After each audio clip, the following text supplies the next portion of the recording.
മയക്കുമരുന്ന് മലയാളിയുടെ ജീവിതത്തെ കാർന്നു തിന്നുന്ന ഒരവസ്ഥയിലേക്ക് എത്തി നിൽക്കുകയാണ് നമ്മൾ. മുമ്പും മയക്കുമരുന്ന് സംബന്ധമായ നിരവധി കേസുകൾ ഉണ്ടായിട്ടുണ്ട്. അങ്ങയുടെ സർവീസ് കാലത്ത് ഈ മയക്കുമരുന്നിനെ ഒരു സ്റ്റേഷൻ പരിധിയിൽ നിന്ന്, ഒരു പ്രദേശത്ത് നിന്ന്, നമ്മുടെ നഗരപരിധിയിൽ ഉൾപ്പെടുന്ന ഒരു പ്രദേശത്ത് നിന്ന് സമ്പൂർണ്ണമായും തുടച്ചു നീക്കിയ ഒരു സംഭവം പത്രങ്ങളിലൊക്കെ വലിയ വാർത്തയായിരുന്നു. ആ സംഭവത്തെക്കുറിച്ച് ഒന്ന് വിശദീകരിക്കാം. ഞാൻ പൂന്തറ സിയായുള്ള സമയത്ത് ഈ പരുത്തിക്കുഴി, പൂന്തറ, ഭീമാപ്പള്ളി ആ കുറച്ച് ഭാഗങ്ങളുണ്ട്. ആ ഭാഗങ്ങളിൽ മയക്കുമരുന്നിൻ്റെ ഉപയോഗം വളരെയധികം കൂടുന്നതായിട്ട് നമുക്ക് ഇൻഫർമേഷൻ കിട്ടിയത്. അതുമായിട്ട് ബന്ധപ്പെട്ട ക്രൈംസ് കൂടുന്നുണ്ടായിരുന്നു.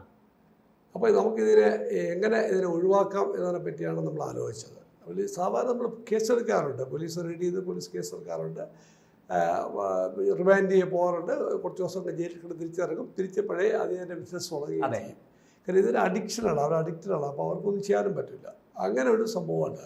അപ്പോൾ നമ്മൾ വിചാരിച്ചത് എറാഡിക്കേഷൻ ഏറ്റവും ആവശ്യം നമുക്ക് റെയ്ഡുകളാണ്, പ്രധാനമായിട്ട് റെയ്ഡുകളാണ്. കൂടാതെ ഡ്രഗ് അഡിക്റ്റ് ആയിട്ടുള്ള ആൾക്കാരെ ട്രീറ്റ്മെൻറ്റ് ചെയ്ത് ഭേദപ്പെടുത്തുക, അവരെ കൗൺസിൽ ചെയ്ത് ഭേദമാക്കുക.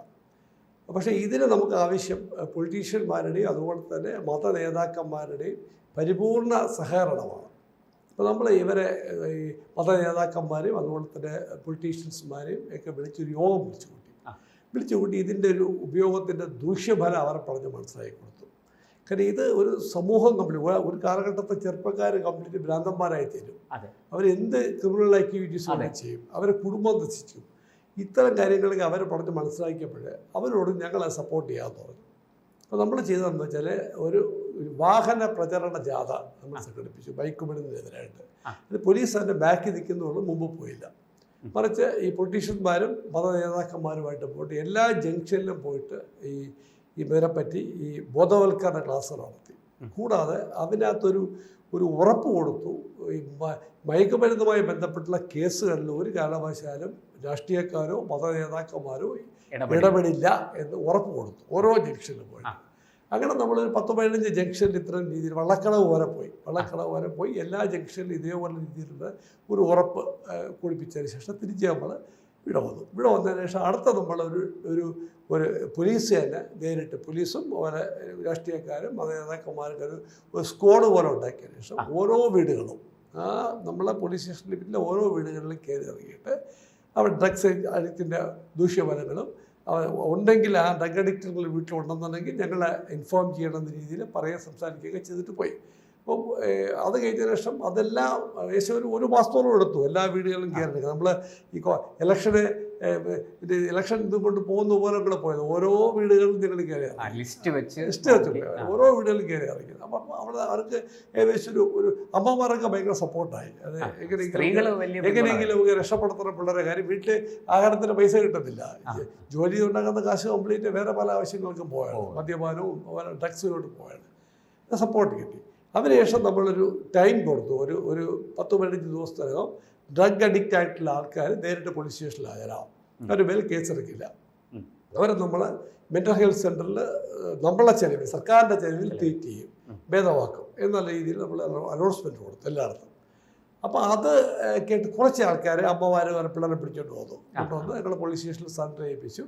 നമ്മൾ അവരെ തന്നെ അപ്പം തന്നെ മെൻ്റൽ ഹെൽത്ത് ഡയറക്ടർ അദ്ദേഹത്തിൻ്റെ നേതൃത്വത്തിൽ ടീം അത് ട്രീറ്റ്മെൻറ്റ് ചെയ്ത് അവരെ കുറച്ച് പേരൊക്കെ ഏകദേശം ഒരു അസുഖങ്ങളൊക്കെ മാറി തിരിച്ചു വന്ന് അവരെ കൗൺസിലിംഗ് എല്ലാ ആഴ്ചയിലും നമ്മൾ കൗൺസിലേഴ്സിനെ വെച്ചിട്ട് നമ്മൾ പോലീസ് സർക്കിൾ ഓഫീസിൽ വെച്ചിട്ട് കൗൺസിൽ ചെയ്യിപ്പിക്കും.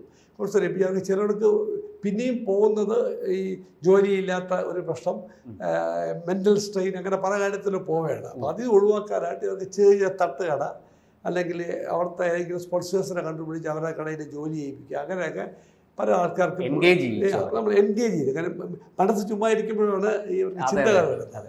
ഡ്രഗിലോട്ട് തിരിച്ച് പോകാതിരിക്കാൻ വേണ്ടി അങ്ങനെ നമ്മൾ കാര്യം ചെയ്യും. പിന്നെ നമ്മൾ സ്പെഷ്യൽ ബ്രാഞ്ച് വിട്ട് നമ്മളെ കൃത്യമായിട്ട് അന്വേഷിപ്പിച്ച് അവരെന്തെങ്കിലും ഡ്രഗ്സ് ഉപയോഗിക്കുന്നുണ്ടോ എന്നൊക്കെ ഒന്ന് അന്വേഷിച്ചു. അപ്പോൾ അവർ ഏകദേശം പോയി. അപ്പോൾ കുറച്ച് ആൾക്കാർ വന്നില്ല, ഇങ്ങനെ പരിപാടിക്ക് വന്നില്ല. നമ്മൾ പിന്നെ അത് ഇവരെ സോർട്ട് ചെയ്ത് രാഷ്ട്രീയക്കാരെ സംസാരിച്ചതിന് ശേഷം നമ്മൾ റെയ്ഡൊക്കെ പ്രകടിപ്പിച്ചു. ഇവർ ലിസ്റ്റ് എടുത്തു, ഡ്രഗ് ഉപയോഗിക്കുന്ന ആൾക്കാർ ലിസ്റ്റ് എടുത്തു. ലിസ്റ്റ് എടുത്തിട്ട് നമ്മൾ നേരെ ഒരു റെയ്ഡൊക്കെ സംഘടിപ്പിച്ചു. അത് യോഗേഷ് സാറായിരുന്നു അന്നത്തെ DYSP. യോഗേഷ് സാർ ഞാൻ കൂടി ചെന്ന് റെയ്ഡ് അദ്ദേഹം ശംഖുമോ AC.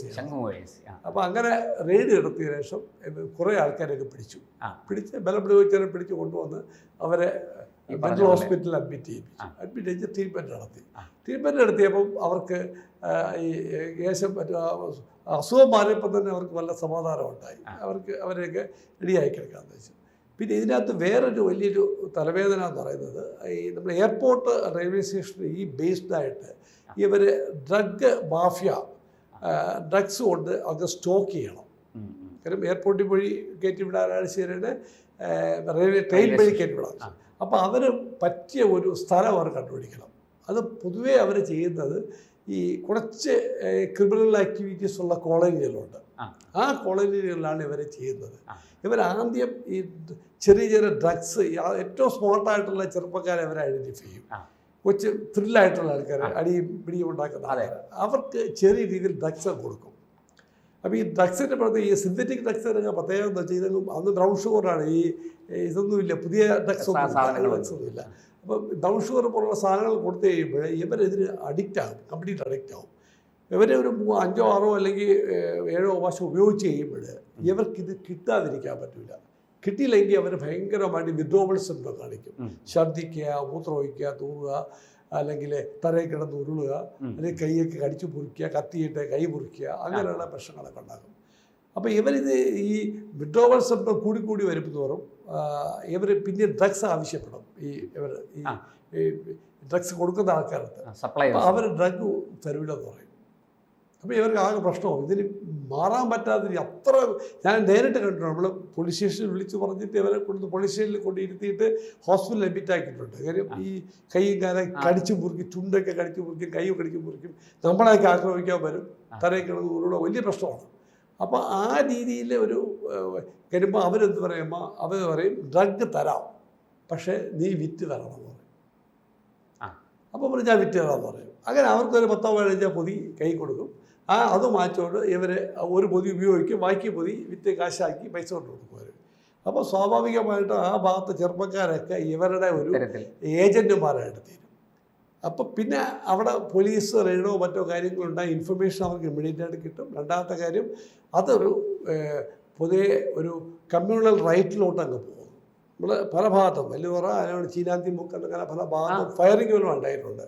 കാര്യം നമ്മൾ ഇതുപോലെ റെയ്ഡിലൂടെ പോയി കഴിയുമ്പോൾ അവർ ഉടനെ തന്നെ കല്ലുപറിക്കെറിയും, ബോംബെറിയും, നാടൻ ബോംബെറിയും, നമ്മളെ ഫയർ ചെയ്യും. അങ്ങനെ ഒരുപാട് ഇഷ്യൂസ് ഉണ്ടായിട്ടുണ്ട്. അതിൻ്റെയൊക്കെ പിന്നിൽ ഒരു കമ്മ്യൂണലും ഇല്ല, ഒരു ഹിന്ദു മുസ്ലിം കമ്മ്യൂണലിറ്റും ഇല്ല. ഇത് പോലീസിനുള്ള വൈരാഗ്യവും അല്ല. പക്ഷേ ഈ ഡ്രഗ്സ് മാഫിയ അവിടെ പിടിച്ചു നിർത്താനുള്ള പരിപാടിയാണ്. പക്ഷെ നമ്മൾ പിന്നെ കംപ്ലീറ്റ് നമ്മൾ റെയ്ഡൊക്കെ കണ്ടക്ട് ചെയ്തു. അപ്പം ഈ പൊളിറ്റീഷ്യന്മാരും പോലെ കമ്മ്യൂണൽ ലീഡേഴ്സും ഒക്കെ നമുക്ക് സപ്പോർട്ടായതുകൊണ്ട് അങ്ങ് കയറി റെയ്ഡ് ചെയ്തു ഒരുപാട് സാധനങ്ങൾ പിടിക്കുകയൊക്കെ ചെയ്തു. അങ്ങനെ അവസാനമായപ്പോൾ അവിടെ ഡ്രഗ്സ് സ്റ്റോക്ക് ചെയ്യാൻ പറ്റാത്ത സ്ഥലമായിട്ട് മാറിയത്. അപ്പോൾ ഞാനൊരു ദിവസം വള്ളക്കടവ് ജംഗ്ഷനിൽ ജീപ്പ് ഇട്ടുകൊണ്ട് കിടക്കുകയായിരുന്നു ഇങ്ങനെ. അപ്പം ആ സമയത്ത് പെട്ടെന്ന് ഒരാൾ വളരെ വയലൻ്റായിട്ട് വന്ന് ഒരു ഇറച്ചി വെട്ട കത്തിയിട്ടൊരു ഒറ്റ വെട്ട് എൻ്റെ കയ്യിൽ. ഞാൻ ഇങ്ങനെ കൈ ജീപ്പ് പിടിച്ച് നിൽക്കുകയായിരുന്നു. ഞാൻ പെട്ടെന്ന് കൈയൊക്കെ മാറ്റിയപ്പോഴാണ് വെട്ട് കൊണ്ടിട്ട് ജീപ്പിൻ്റെ ഫ്രണ്ടിൽ ഒരു അടയ്ക്കണ സാധനമുണ്ട്, അതങ്ങ് പൊട്ടിത്തെറിച്ചു പോയി. ആലോചിച്ചു, എൻ്റെ കൈ 2 തുണ്ടായിട്ട് കുറഞ്ഞു പോയാൽ. ഞാൻ പെട്ടെന്ന് പിസ്റ്റളെടുത്ത് ലോഡ് ചെയ്ത് ചാടി ഇറങ്ങിയപ്പോൾ ഓടിയങ്ങ് അവരുടെ കോളനിക്കകത്ത് കയറിയങ്ങ്. പക്ഷെ അവരെന്താ നമ്മൾ പിടിച്ചായിരുന്നു, അതിനുശേഷം വേറെ സംഭവത്തിൽ പിടിച്ചായിരുന്നു. അപ്പോൾ അത്രത്തോളം അവരങ്ങ് ഈ സഹി കെട്ടുപോയി, നമ്മളെ കൊന്നാൽ എങ്ങനെ ഇരിക്കും എന്ന രീതിയിലായിപ്പോയി. അപ്പോൾ ഇതോടെ അവിടുത്തെ ഡ്രഗ്സ് വിൽപ്പനയിൽ നിന്നു, സ്റ്റോക്കിൽ നിന്നു, ഈ പറഞ്ഞ പോലെ ആൾക്കാരുടെ ഉപയോഗം നിന്നു. അത് ശരിക്കും അതൊരു വളരെ എഫക്റ്റീവായിട്ടുള്ള കാര്യമാണ്. നമ്മളിപ്പം പറയുന്ന പോലെ സാധാരണ നമ്മൾ ബോധവൽക്കരണ ക്ലാസ് നടത്തുക അല്ലെങ്കിൽ ഒരു റാലി നടത്തുക ഒന്നും വലിയ പ്രയോജനമൊന്നുമില്ല. നമ്മൾ ഓരോ വാർഡുകളിലും ആ വാർഡുകളിൽ ഡ്രഗ്സ് ഉപയോഗിക്കുന്ന ആൾക്കാരെ ഐഡൻറ്റിഫൈ ചെയ്ത് അവരെ ട്രീറ്റ്മെൻറ്റ് ചെയ്യുകയും അവിടെ ഡ്രഗ്സ് സപ്ലൈ കുറയ്ക്കുകയും ചെയ്താൽ മാത്രമേ ഇതുകൊണ്ട് ഒരു ശാശ്വതമായ പരിഹാരം ഉണ്ടാക്കാൻ പറ്റൂ. എന്നാൽ മാത്രമേ ഡ്രഗ്സിൽ നിന്ന് നമുക്ക് മോചനമുള്ളൂ. ഇത് വലിയ ഏറ്റവും അപകടകരമാണ്. ടെററിസം മാത്രമല്ല, നമ്മുടെ കുടുംബജീവിതവും പോയി. നമുക്കിപ്പം ഒരു അമ്മമാർക്ക് ഭയമാണ് എപ്പോഴാണ് മക്കളെ വെട്ടരിയും കൊണ്ട് എൻ്റെ മുമ്പ് നിൽക്കുന്നത് വെട്ടാനായിട്ട്. അങ്ങനത്തെ ഒരു സാഹചര്യത്തിലേക്ക് വളരെ നമ്മൾ വിചാരിക്കുന്നതല്ല, വളരെ നമ്മളിപ്പോൾ സ്കൂൾ കുട്ടികളെയും അല്ലെങ്കിൽ കോളേജിൽ കുട്ടികളെ പറഞ്ഞ് വിടുമ്പോൾ അവരെങ്ങനെയായി തീരുന്ന ആർക്കും പറയാൻ പറ്റില്ല. അത് വലിയ ദാരുണമായ അവസ്ഥയാണ്. സംഭവം ശക്തമായ നടപടി. ഒരു ഓഫീസർ പോകുമ്പോൾ വാർത്ത വരുന്ന ഓഫീസർ നോക്കൂല.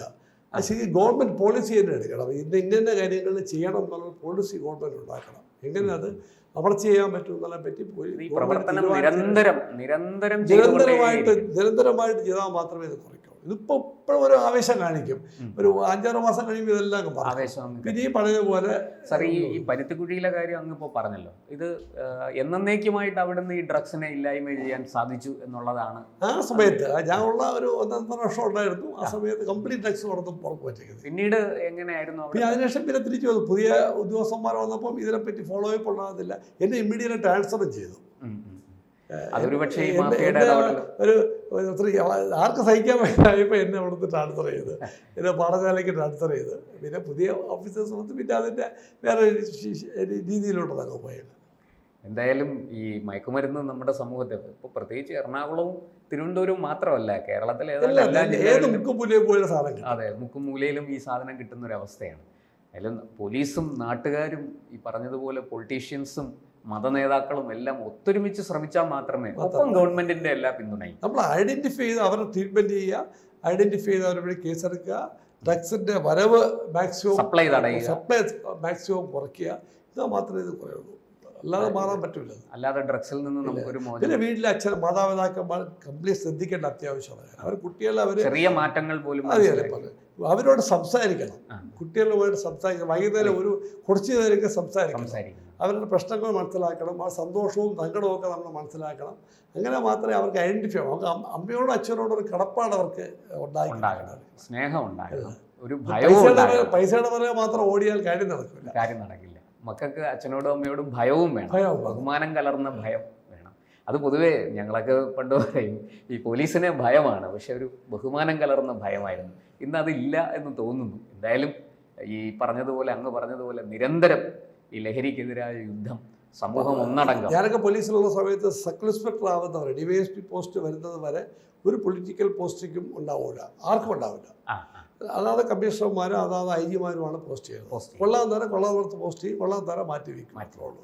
അത് പൊളിറ്റിക്സിൽ പറഞ്ഞൊന്നും മാറ്റുമില്ല, മാറ്റാതിരിക്കുകയില്ല. DYSP ലെവലിലോട്ട് മാത്രമേ അതിന് പൊളിറ്റിക്കൽ പോസ്റ്റിങ്ങിലോട്ട് പോവുള്ളൂ. പക്ഷെ ഇപ്പം അങ്ങനെയല്ല. ഇപ്പോൾ കോൺസ്റ്റബിളെ മാറ്റാൻ പോലും ഒരു SP-ക്ക് സാധിക്കില്ല. ആ കണ്ടീഷനാണ്. ആ കണ്ടീഷനിലേക്ക് മാറി നമ്മുടെ അതൊക്കെ ശരിക്കും ഇതുമായിട്ട് ബാധിക്കാൻ ഭയങ്കരമാണ്. ഇൻഡിവിജ്വലായിട്ട് ധൈര്യമായിട്ടൊരു പോലീസുകാർക്ക് ജോലി ചെയ്യാൻ പറ്റാത്തൊരു സിറ്റുവേഷനിലോട്ട് പോകുന്നു. അത് മാറിയാൽ നമ്മുടെ പ്രശ്നങ്ങളൊക്കെ മാറും ഒരു പരിധി വരെ. എന്തായാലും ഈ മയക്കുമരുന്നിനെതിരെ വളരെ ജാഗ്രതയോടെ അങ്ങിപ്പോൾ പറഞ്ഞതുപോലെ സമൂഹം ഒന്നടങ്കം പോലീസിൻ്റെയും എക്സൈസിൻ്റെയും ഒക്കെ പിന്തുണയോടെ, സർക്കാരിൻ്റെ പിന്തുണയോടെ സമൂഹം ഒന്നടങ്കം ഒറ്റക്കെട്ടായി നിന്ന് എതിരിട്ടില്ലെങ്കിൽ ഈ രാക്ഷസൻ നമ്മളെ പരിപൂർണമായിട്ടും വിഴുങ്ങും. ഇതിൽ നമ്മുടെ ഭാവി തലമുറയുടെ വെളിച്ചം തല്ലിക്കെടുത്തി കളയും. അവരുടെ എത്രയെങ്കിലും ഉയരങ്ങളിൽ എത്തേണ്ട ആ ജീവിതങ്ങളെ കെടുത്തിക്കളയും. അതുണ്ടാകാതിരിക്കട്ടെ. അങ്ങിപ്പോൾ പറഞ്ഞ ഈ മാർഗം, അന്ന് അവിടെ ചെയ്ത അങ്ങയുടെ നേതൃത്വത്തിൽ ചെയ്ത ആ പരിഷ്കാരങ്ങൾ, ആ ആക്ഷനുകൾ, അത് നമ്മുടെ രാജ്യത്ത് എമ്പാടും, നമ്മുടെ ഈ കൊച്ചു കേരളത്തിലെമ്പാടും അത് പിന്തുടരട്ടെ, നിരന്തരം അത് തുടരട്ടെ എന്ന് മാത്രമേ ഈ അവസരത്തിൽ നമുക്ക് പറയാൻ കഴിയൂ. നന്ദി. കൂടുതൽ വാർത്തകളും വിശേഷങ്ങളും നിങ്ങളിലേക്ക് എത്താൻ ABC മലയാളം സബ്സ്ക്രൈബ് ചെയ്യുക, ബെൽ ബട്ടണും അമർത്തുക.